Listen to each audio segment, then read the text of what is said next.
महाराज जी, ये आपका आज ये अनशन पे बैठे हैं, अथॉरिटी के सामने हैं, क्या कारण है, क्या इसका मकसद है, इसके बारे में बताइए। लाला, हम लोग गौ भक्त हैं, गौ सेवा करते हैं, साधु संत हैं। क्योंकि भारत के अंदर पहले गौ माता घर घर रहा करती थी तो बहुत सुखी रहा करती थी, और जब से ये बड़े बड़े प्राधिकरण आ गए, जब से गौ माता सुखी नहीं है, रोडों पे घूम रही है। मैंने नोएडा अथॉरिटी से कहा था कि हमने नोएडा के अंदर गौ सेवा कर रहे हैं, तो आप लोगों से प्रार्थना गौ सेवा का स्थान बताएं जहाँ मैं गौ सेवा कर रहा हूँ, यदि वहाँ जगह उचित है तो वहीं करता रहूँ, या न तो मुझे जगह बता दें। क्योंकि हम साधु संत 1 रुपये इकट्ठे करके गौ सेवा करते हैं, उसमें खोर बनाना हुआ, टीन सेट लगाना, तमाम चीज़ें होती है लाला। तो हम लोग सत्य सनातन और संविधान दोनों को लेके चलते हैं, क्योंकि सत्य सनातन और संविधान जब तक साथ नहीं चलेगा तो बहुत दिक्कत आ जाएगी लाला। हम गौशाला में पैसे लगा दे, कल हो के ये बुलडोजर लेके पहुंच जाए कि बाबा ये तो गलत जगह था। तो हमने इनसे पूछा, या तो मुझे गौचर भूमि बता दें आप, जहाँ गौ माता रह लेंगी, आराम से घूमेंगे फिरेंगी रहेंगी और अपना दिनचर्या पूरा हुआ करेगा। तो हमारी गौशाला नोएडा के अंदर है, ना तो इन्होंने बिजली की व्यवस्था करी है ना पानी की। नोएडा के अंदर शराब के ठेके हर जगह खुल चुका है लाला, कंटेनर में इन्होंने बिजली का कनेक्शन दे दिए, और हम जाते हैं इनसे कि बिजली दिया जाए गौ माता के लिए, तो कहते नहीं। आजकल जमाना इतना तेज हो चुका है, यदि हम बिजली बिल नहीं देंगे तो अगले महीने काट दो बिजली। एक महीने में ऐसा तो नहीं मैं 10-20-50 हज़ार का बिजली खा जाऊंगा। गौ माता के लिए पानी पिलाऊंगा, गोबर से कुछ धूप बत्ती अगरबत्ती जो बना ले तो भी बन जाता होगा, गौशाला का विकास होगा। मन नहीं, हम 9 दिन से बैठे हैं। नागा साधु हैं श्री शंभू पंचायती अटल अखाड़े से, हमारे गुरु जी हैं गोपाल गिरी जी, गोविंद गिरी जी, और हमारे अखाड़े से सुग्रीव जी, और हमारे अखाड़े के ही हैं राजेश्वर गिरी जी। बाकी संत समाज लोग सभी हैं, बाबा हमारे बाबा जी का नाम अजीत बाबा, आचार्य महोदय, बाकी भक्तगण हैं, सभी लोग हैं, गोविंद गिरी जी। और हम लोग सभी लोगों ने मांगा नोएडा अथॉरिटी से कि आप हमें गौचर की भूमि बता दीजिए, हम लोग गौ सेवा कर लेंगे। आपसे हमें पैसों की जरूरत नहीं है, आपके पैसे की जरूरत है, हम स्वयं अपने आप को गौ माता की सेवा के लिए व्यवस्था कर लेते हैं और कर भी रहे लाला।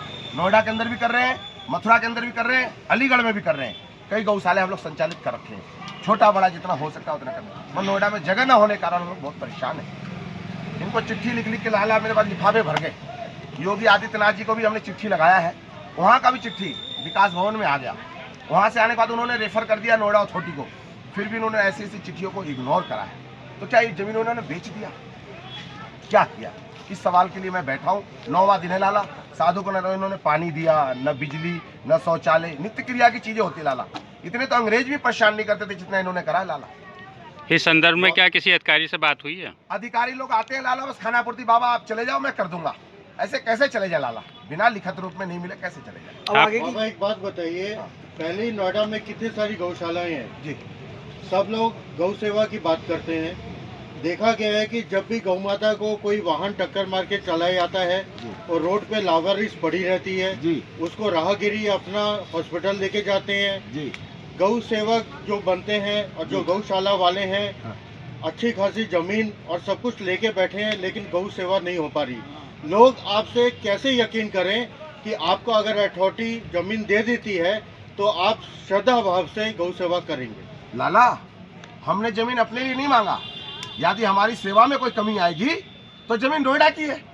जो इन्होंने गौशाला अपनी खोल रखा है उनमें हर दिन गाय बढ़ती हैं, रोडों पे गाय, हम जैसे लोग सेवा करना चाहते हैं वहाँ जगह तो मिले, इसीलिए तो बैठे हैं इनसे कहने के लिए। आप जगह तो, जब आप भारत का रेल को प्राइवेट कर दिए, ट्रांसपोर्ट को प्राइवेट कर दिया आपने, सब कुछ प्राइवेट कर दिया, तो गौ सेवा भी दो आप, सभी गौ भक्त करेंगे।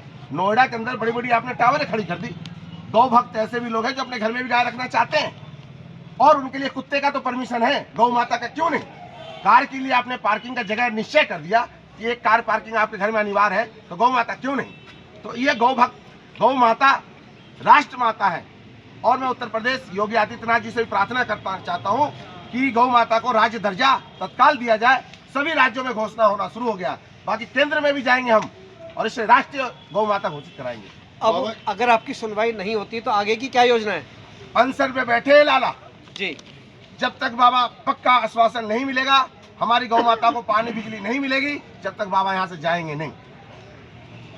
तो आपके साथ इस अनशन में और भी लोग आने वाले हैं? हमारे सारे अखाड़े के लोग हमारे साथ हैं।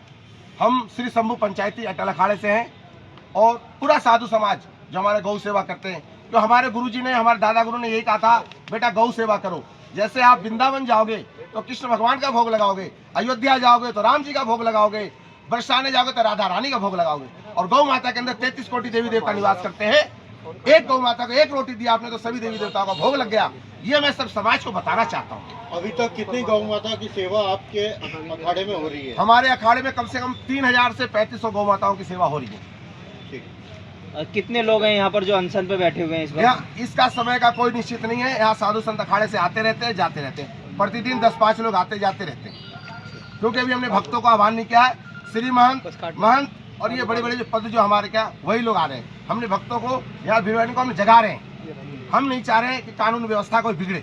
कब तक चलेगा ये आपका अनशन? जब तक ये नोडा अथॉरिटी लिख के नहीं देगी।